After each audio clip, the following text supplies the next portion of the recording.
الفاتح إلى روح سيدي وحبيب الحبيب عبد الله بن الحدث سيد الورد والحبيب علي بن محمد بن الحبسي وحبيب أبو بكر بن عبد الله بن طالب العطاس، ثم إلى روح سيدي وحبيبي الحبيب علوي بن الحبسي والحبيب محمد أنيس بن علوي الحبشي وحبيبي علي بن محمد أنيس الحبسي والدوس الإرفان وحبيب الشفاء مدي طه بن عبد السقاف ولوالديها، ثم إلى روح الحبيب محمد نجيب طه بن عبد السقاف والحبيب علي السقاف، ثم إلى روح جدي علي بن محمد الحبشي ولوالديه وجدي أحمد عبد الرحمن العدرس ولوالديه وجدتي ويجي والزهر طلحة، ثم إلى أرواح بابا لدي قريادي، ثم إلى أرواح والدينا ووالديكم وأمواتنا وأمواتكم من كان في السابق حاضر معنا، أن الله يغفر لهم ويرحمهم ويعلي درجاتهم في الجنة وينفعنا بأسرارهم وأنوارهم وعلومهم ونفحاتهم وبركاتهم في الدين والدنيا والآخرة، وإلى حضرة النبي صلى الله عليه وسلم. الفاتحة. أعوذ بالله من الشيطان الرجيم. بسم الله الرحمن الرحيم. الحمد لله رب العالمين الرحمن الرحيم مالك يوم الدين، إياك نعبد وإياك نستعين، اهدنا الصراط المستقيم صراط الذين أنعمت عليهم غير المغضوب عليهم ولا الضالين. آمين. بسم الله الرحمن الرحيم. قل هو الله أحد الله الصمد لم يلد ولم يولد ولم يكن له كفوا أحد. بسم الله الرحمن الرحيم. قل هو الله أحد الله الصمد لم يلد ولم يولد ولم يكن له كفوا أحد. بسم الله الرحمن الرحيم. قل هو الله أحد الله الصمد لم يلد ولم يولد ولم يكن له كفوا أحد. بسم الله الرحمن الرحيم. قل أعوذ برب الفلق من شر ما خلق ومن شر غاسق إذا وقب ومن شر النفاثات في العقد ومن شر حاسد إذا حسد. بسم الله الرحمن الرحيم. قل أعوذ برب الفلق من شر ما خلق ومن شر غاسق إذا وقب ومن شر النفاثات في العقد ومن شر حاسد إذا حسد. بسم الله الرحمن الرحيم. قل أعوذ برب الفلق من شر ما خلق ومن شر غاسق إذا وقب ومن شر النفاثات في العقد ومن شر حاسد إذا حسد. بسم الله الرحمن الرحيم. قل أعوذ برب الناس مالك الناس إله الناس من شر الوسواس الخناس صدور الناس من الجنة والناس.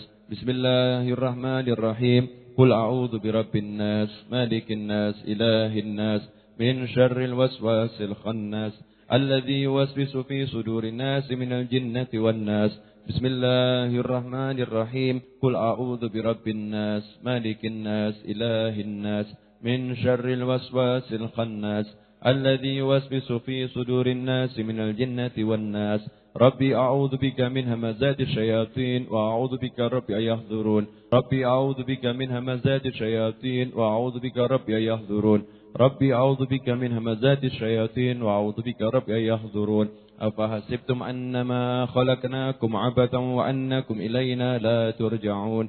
تعالى الله الملك الحق لا إله إلا هو رب العرش الكريم. ومن يدعو مع الله إلها آخر لا برهان له إنما حسابه عند ربه إنه لا يفلح الكافرون. وقل رب اغفر وارحم وأنت خير الراحمين. فسبحان الله حين تمسون وحين تصبحون وله الحمد في السماوات والأرض وأشياء وحين تظهرون. يخرج الحي من الميت ويخرج الميت من الحي ويحيي الأرض بعد موتها وكذلك تخرجون. أعوذ بالله السميع العليم من الشيطان الرجيم. أعوذ بالله السميع العليم من الشيطان الرجيم. أعوذ بالله السميع العليم من الشيطان الرجيم. لو أنزلنا هذا القرآن على جبل لرأيته خاشعا متصدعا من خشية الله وتلك الأمثال نضربها للناس لعلهم يتفكرون. الله الذي لا إله إلا هو عالم الغيب والشهادة والرحمن الرحيم. والله الذي لا إله إلا هو الملك القدوس السلام المؤمن المهيمن العزيز الجبار المتكبر. سبحان الله عما يشركون. هو الله الخالق البارئ المصور له الأسماء الحسنى يسبح له ما في السماوات والأرض وهو العزيز الحكيم. سلام على نوح في العالمين إنا كذلك نجزي المحسنين إنه من عبادنا المؤمنين. أعوذ بكلمات الله التامات من شر ما خلق. أعوذ بكلمات الله التامات من شر ما خلق. أعوذ بكلمات الله التامات من شر ما خلق. بسم الله الذي لا يضر مع اسمه شيء في الأرض ولا في السماء وهو السميع العليم بسم الله الذي لا يضر مع اسمه شيء في الأرض ولا في السماء وهو السميع العليم بسم الله الذي لا يضر مع اسمه شيء في الأرض ولا في السماء وهو السميع العليم اللهم أصبحت منك في نعمة وعافية ستر فأتمم نعمتك علي فتك أسترك في الدنيا والآخرة اللهم إني أصبحت منك في نعمة وعافية وستر فأتمم نعمتك علي وعافيتك وسترك في الدنيا والآخرة اللهم إني أصبحت منك في نعمة وعافية وستر فأتمم نعمتك علي وعافيتك وسترك في الدنيا والآخرة اللهم إني أصبحت أشهدك وأشهد ملائكة عرشك وملائكتك وجميع خلقك أنك أنت الله لا إله إلا أنت وحدك لا شريك لك وأن سيدنا محمدا عبدك ورسولك اللهم إني أصبحت أشهدك وأشهد ملائكة عرشك وملائكتك وجميع خلقك أنك أنت الله لا إله إلا أنت وحدك لا شريك لك وأن سيدنا محمدا عبدك ورسولك اللهم إني أصبحت أشهدك وأشهد ملائكة عرشك وملائكتك وجميع خلقك أنك أنت الله لا إله إلا أنت وحدك لا شريك لك وأن سيدنا محمدا عبدك ورسولك اللهم إني أصبحت أشهدك وأشهد ملائكة عرشك وملائكتك وجميع خلقك أنك أنت الله لا إله إلا أنت وحدك لا شريك لك وأن سيدنا محمدا عبدك ورسولك الحمد لله رب العالمين حمدا يوافي نعمه ويكافي مزيده الحمد لله رب العالمين حمدا يوافي نعمه ويكافي مزيده الحمد لله رب العالمين حمدا يوافي نعمه ويكافي مزيده آمنت بالله العظيم وكفرت بالجبت والطاغوت واستمسكت بالعروة الوثقى لا انفصام لها والله السميع العليم آمنت بالله العظيم وكفرت بالجبت والطاغوت واستمسكت بالعروة الوثقى لا انفصام لها والله السميع العليم آمنت بالله العظيم وكفرت بالجبت والطاغوت واستمسكت بالعروة الوثقى لا انفصام لها والله السميع العليم رضيت بالله ربا وبالإسلام دينا وبسيدنا محمد صلى الله عليه وسلم نبيا ورسولا وبحبيب علي بن محمد الحبشي أبا وشيخا رضيت بالله ربا وبالإسلام دينا وبسيدنا محمد صلى الله عليه وسلم نبيا ورسولا وبحبيب علي بن محمد الحبشي أبا وشيخا رضيت بالله ربا وبالإسلام دينا وبسيدنا محمد صلى الله عليه وسلم نبيا ورسولا وبحبيب علي بن محمد الحبشي أبا وشيخا حسبي الله لا إله إلا هو عليه توكلت وهو رب العرش العظيم حسبي الله لا إله إلا هو توكلت وهو رب العرش العظيم حسبي الله لا إله إلا هو عليه توكلت وهو رب العرش العظيم حسبي الله لا إله إلا هو عليه توكلت وهو رب العرش العظيم حسبي الله لا إله إلا هو عليه توكلت وهو رب العرش العظيم حسبي الله لا إله إلا هو عليه توكلت وهو رب العرش العظيم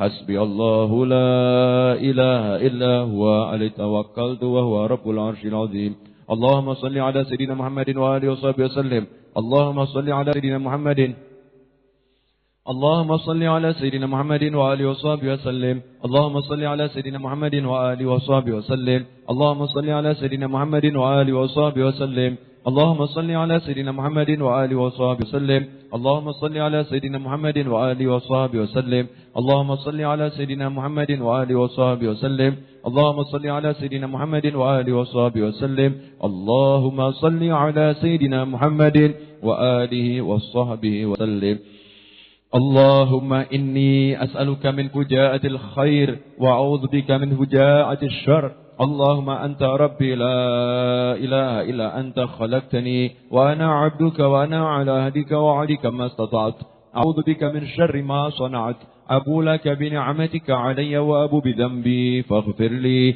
فإنه لا يغفر الذنوب إلا أنت اللهم أنت ربي لا إله إلا أنت عليك توكلت وأنت رب العرش العظيم ما شاء الله كان وما لم يشاء لم يكن ولا حول ولا قوة إلا بالله العلي العظيم أعلم أن الله على كل شيء قدير وأن الله قد أحاط بكل شيء علما اللهم إني أعوذ بك من شر نفسي ومن شر كل دابة أنت آخذ بناصيتها إن ربي على صراط مستقيم يا حي يا قيوم برحمتك أستغيث ومن عذابك أستجير أصلح لي شأني كله ولا تكلني إلى نفسي طرفة عين اللهم إني أعوذ بك من الهم والحزن وأعوذ بك من العجز والكسل وأعوذ بك من الجبن والبخل وأعوذ بك من غلبة الدين وقهر الرجال اللهم إني أسألك العافية في الدنيا والآخرة اللهم إني أسألك العفو والعافية والمعافاة الدائمة في ديني ودنياي وأهلي ومالي. اللهم استر عوراتي وآمن روعاتي. اللهم احفظني من بين يدي ومن خلفي وعن يميني وعن شمالي ومن فوقي، وأعوذ بعظمتك أن أغتال من تحتي. اللهم أنت خلقتني وأنت تهديني وأنت تطعمني وأنت تسقيني وأنت تميتني وأنت تحييني وأنت على كل شيء قدير. أصبحنا على فطرة الإسلام وعلى كلمة الإخلاص وعلى دين نبينا محمد صلى الله عليه وسلم وعلى ملة أبينا إبراهيم حنيفا مسلما وما كان من المشركين. اللهم بك أصبحنا وبك أمسينا وبك نحيا وبك نموت وعليك نتوكل وإليك النشور. أصبحنا وأصبح الملك لله والحمد لله رب العالمين. اللهم إني أسألك خير هذا اليوم، فتحه ونصره ونوره وبركته وهداه. اللهم إني أسألك خير هذا اليوم وخير ما فيه وخير ما قبله وخير ما بعده، وأعوذ بك من شر هذا اليوم وشر ما فيه وشر ما قبله وشر ما بعده. اللهم ما أسبابي من نعمة أو بأحد من خلقك فمنك وحدك لا شريك لك، فلك الحمد ولك الشكر على ذلك يا الله. سبحان الله بحمده عدد خلقه ورضا نفسه وزنة عرشه ومداد كلماته. سبحان الله بحمده عدد خلقه ورضا نفسه وزنة عرشه ومداد كلماته. سبحان الله بحمده عدد خلقه ورضا نفسه وزنة عرشه ومداد كلماته. سبحان الله العظيم بحمده عدد خلقه ورضا نفسه وزنة عرشه ومداد كلماته. سبحان الله العظيم بحمده عدد خلقه ورضا نفسه وزنة عرشه ومداد كلماته. سبحان الله العظيم بحمده عدد خلقه ورضا نفسه وزنة عرشه ومداد كلماته. سبحان الله عدد ما خلق في السماء. سبحان الله عدد ما خلق في الأرض. سبحان الله عدد ما بين ذلك. سبحان الله عدد ما هو خالق. الحمد لله عدد ما خلق في السماء. الحمد لله عدد ما خلق في الأرض. الحمد لله عدد ما بين ذلك. الحمد لله عدد ما هو خالق. لا إله إلا الله عدد ما خلق في السماء. لا إله إلا الله عدد ما خلق في الأرض. لا إله إلا الله عدد ما بين ذلك. لا إله إلا الله عدد ما هو خالق. الله أكبر عدد ما خلق في السماء. الله أكبر عدد ما خلق في الأرض. الله أكبر عدد ما بين ذلك. الله أكبر عدد ما هو خالق. لا حول ولا قوة إلا بالله العلي العظيم عدد ما خلق في السماء. لا حول ولا قوة إلا بالله العلي العظيم عدد ما خلق في الأرض. لا حول ولا قوة إلا بالله العلي العظيم عدد ما بين ذلك. لا حول ولا قوة إلا بالله العلي العظيم عدد ما هو خالق. لا إله إلا الله وحده لا شريك له، له الملك وله الحمد وهو على كل شيء قدير عدد كل ذرة ألف مرة. لا إله إلا الله وحده لا شريك له، له الملك وله الحمد وهو على كل شيء قدير عدد كل ذرة ألف مرة.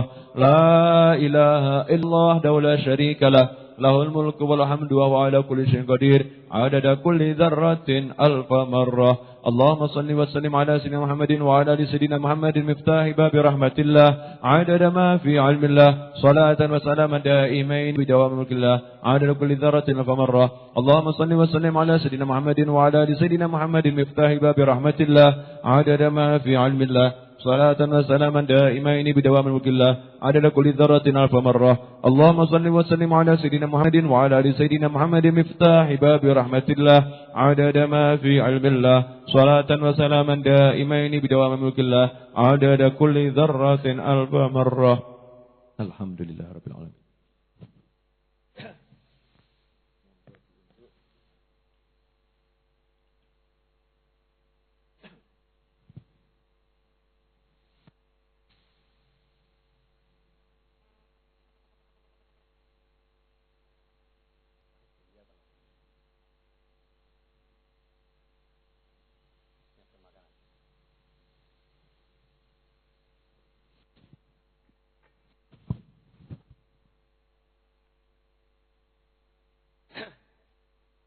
الفاتحة إلى روح سيدي وإمامي حجة الإسلام محمد بن محمد بن هدى الغزالي الطوسي ولوالديه وصلفه ومشايخه وتلاميذه وإخوته وإخوانه وإلى حضرة النبي صلى الله عليه وسلم. الفاتحة.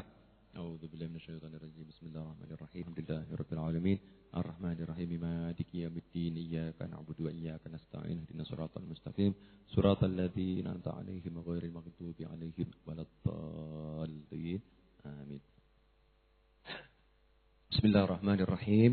Alhamdulillah Rabbil Alamin. Allahumma salli wa sallim ala Sayyidina Muhammadin wa ala alihi wa ashabi ajma'in. Assalamualaikum warahmatullahi wabarakatuh. Alhamdulillah pagi hari ini kita dapat kembali mengkaji kitab-kitab kuning. Dan kita di hari Rabu, Kamis mengkaji kitab Ihya Ulumuddin. Kita akan langsung saja mengkaji isi kitab ini. InsyaAllah kita dapat keberkahannya. Bismillahirrahmanirrahim. Radhiyallahu anhum wa qala radhiyallahu anhu fi kitabil fihi sab'atul abwab ila qawlihi wa qala sallallahu alaihi wasallam innal hikmata tazidu asy-syarifa syarafa wa tarfa'u al-mamluka hatta yudrika madarikal muluk wa qad nabbaha bihadza ala thamaratihi fid dunya wa ma'lumun anna al-akhirata khairun wa abqa wa qala sallallahu alaihi wasallam خصلتان لا يكونان في منافق حسن سمت وفقه في الدين ولا تشكن في الحديث لنفاق بعض فقهاء الزمان فإنه ما أراد به الفقه الذي ظننته وسأتي معنى الفقه وأدنى درجات الفقيه أن يعلم أن الآخرة خير من الدنيا وهذه المعرفة إذا صدقت وغلبت عليه بريء بها من النفاق والرياء وقال صلى الله عليه وسلم أفضل الناس المؤمن العالم الذي إن احتاج إليه نفع وإن استغنى عنه أغنى نفسه وقال صلى الله عليه وسلم الإيمان عريان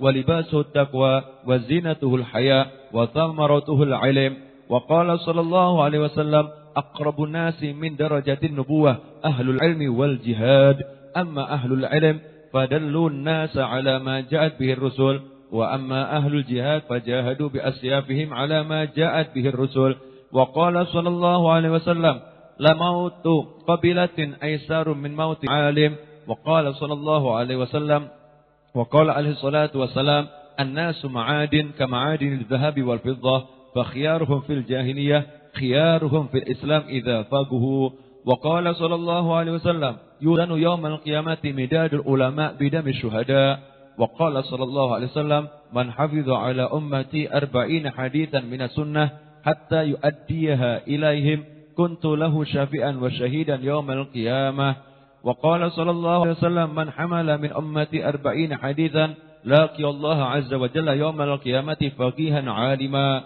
وقال صلى الله عليه وسلم من تفقه في الدين الله عز وجل كفاه الله تعالى ما أهمه ورزقه من حيث لا يحتسب وقال صلى الله عليه وسلم أوحى الله عز وجل إلى إبراهيم عليه السلام يا إبراهيم إني عالم أحب كل عليم وقال صلى الله عليه وسلم العالم أمير الله سبحانه في الأرض وقال صلى الله عليه وسلم صنفان من أمتي إذا صلحوا صلح الناس وإذا فسدوا فسد الناس الأمراء والفقهاء وقال عليه السلام إذا أتى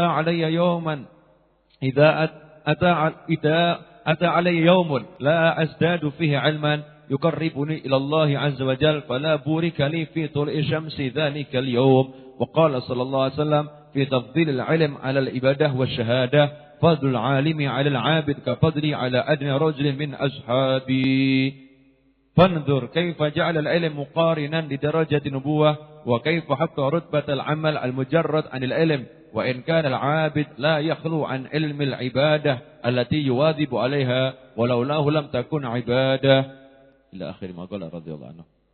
Ya. Ini kita akan bahas satu persatu insyaallah. Kemarin disebutkan Rasulullah SAW bersabda, sesungguhnya al-hikmah, ilmu hikmah itu akan membuat orang yang mulia semakin mulia dan orang yang rendah, ya orang yang rendah maksudnya yang miskin dari kalangan bukan ningrat, kalangan budak. Kalau dia punya ilmu tersebut, maka dia watarfa'ul mamluk, budak-budak ini. Kalau dulu budak ya, kalau sekarang enggak harus budak. Misalnya ya kuli. Ini katanya, ini yang ngomong kuli soalnya. Ya, kuli atau pemungut sampah. Ya. Apapun lah yang dipandang oleh masyarakat itu derajatnya tidak seperti orang-orang kaya ataupun seperti pejabat, dari kalangan orang biasa yang rendah. Kalau dia punya ilmu hikmah, maka derajatnya itu akan naik. Dengan ilmunya itu dia bisa mencapai derajat yang dicapai oleh para raja. Orang-orang yang ningrat. Waqad naba bihadza, berdasarkan hadis tersebut, Rasulullah SAW ingin menunjukkan kepada kita semua bahwasannya buah dari ilmu di dunia sudah bisa mengangkat yang tadinya budak jadi raja. Ya, itu buah ilmu di dunia. Mengangkat yang tadinya budak menjadi raja. Seperti yang kemarin sudah saya sebutkan, anak singkong tapi jadi konglomerat. Dulunya siapa? Cah desa. Ya, bocah desa dari desa yang keluarganya sangat miskin, mungkin di kampungnya enggak digubris, dia enggak dipedulikan, dia diabaikan, tapi karena ilmu maka dia menjadi orang yang luar biasa. Itu baru di dunia. Itu baru di dunia. Lantas bagaimana di akhirat nanti? Wa ma'lumun anal akhirah khairun wa abqa. Padahal kita semua mengerti akhirat itu jauh lebih baik daripada dunia dan jauh lebih kekal. Akhirat lebih baik dan akhirat kekal. Pasti oleh Allah Subhanahu wa taala di akhirat orang-orang yang punya ilmu itu diberi derajat yang jauh lebih mulia, jauh lebih tinggi. Wa qala Rasulullah SAW juga bersabda, ada dua sifat yang tidak mungkin dimiliki oleh seorang munafik. Ada dua sifat yang tidak mungkin dimiliki oleh seorang munafik.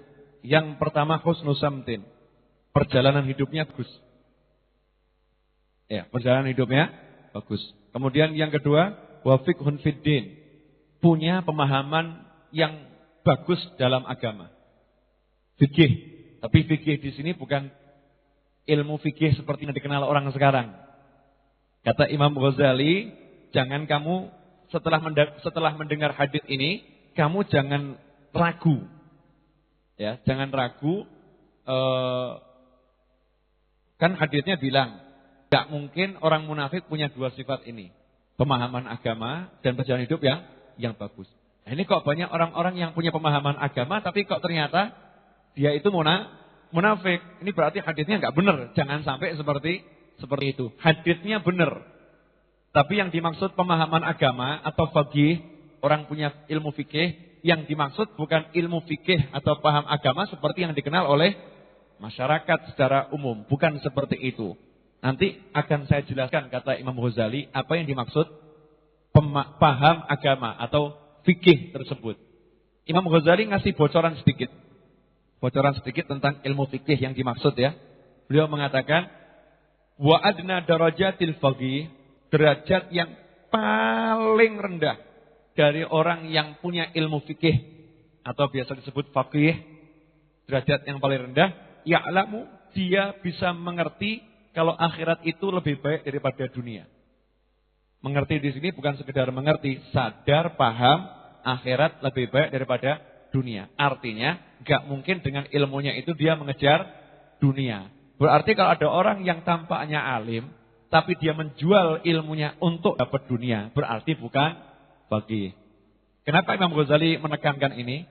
Karena zaman dulu banyak pejabat-pejabat negara, pemerintahannya kan Islam ya. Itu yang dipakai kan sarjana-sarjana agama, faqih-faqih itu dipakai, megang jabatan-jabatan di kehakiman, kemudian dia itu kalau di istilah di negara kita apa namanya? Jual apa? Biar putusannya. Maklar kasusnya. Mereka jadi maklar kasus. Jadi maklar kasus. Ini katanya orang paham agama, tapi kok seperti itu. Katanya faqih, tapi kok maklar kasus. Faqih yang dimaksud bukan faqih dalam arti yang disebutkan masyarakat punya pemahaman agama, bukan itu. Minimal paling rendah derajatnya faqih, orang yang paham agama, dia mengerti akhirat itu lebih utama dari dunia. Jadi nggak mungkin dia jadi maklar kasus ataupun yang sejenisnya. Wa hadhil ma'rifah, pemahaman atau pengetahuan bahwasanya akhirat itu lebih utama daripada dunia, kalau memang betul-betul sudah masuk dalam diri seseorang dan menguasai kehidupan seseorang, pasti orangnya akan selamat dari sifat munafik maupun sifat riya, ingin dipuji puji. Enggak mungkin ada dalam dirinya. Rasul SAW juga bersabda, orang yang paling utama, afdhalun nas. Manusia itu kan macam-macam. Ada orang kaya, ada orang miskin, ada orang nengrat, ada orang yang dia itu dari kalangan-kalangan pakar keilmuan macam-macam ya. Kata Rasul SAW, yang paling utama dari semua orang, al-mu'min al-alim. Seorang mukmin yang alim. Satu itu. Mukmin alim. Gak cukup mukmin, tapi al-alim. Yang alim.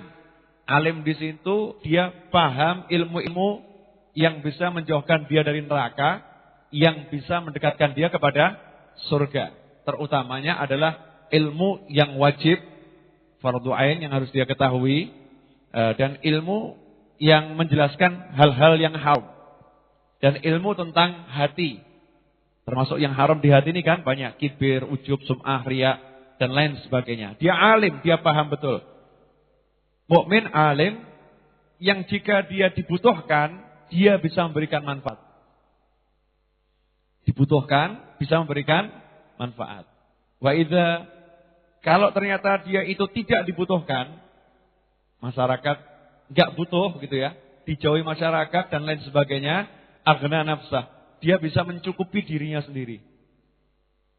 Enggak pernah bergantung kepada masyarakat. Dia bisa mencukupi dirinya sendiri. Ini mukmin yang paling utama.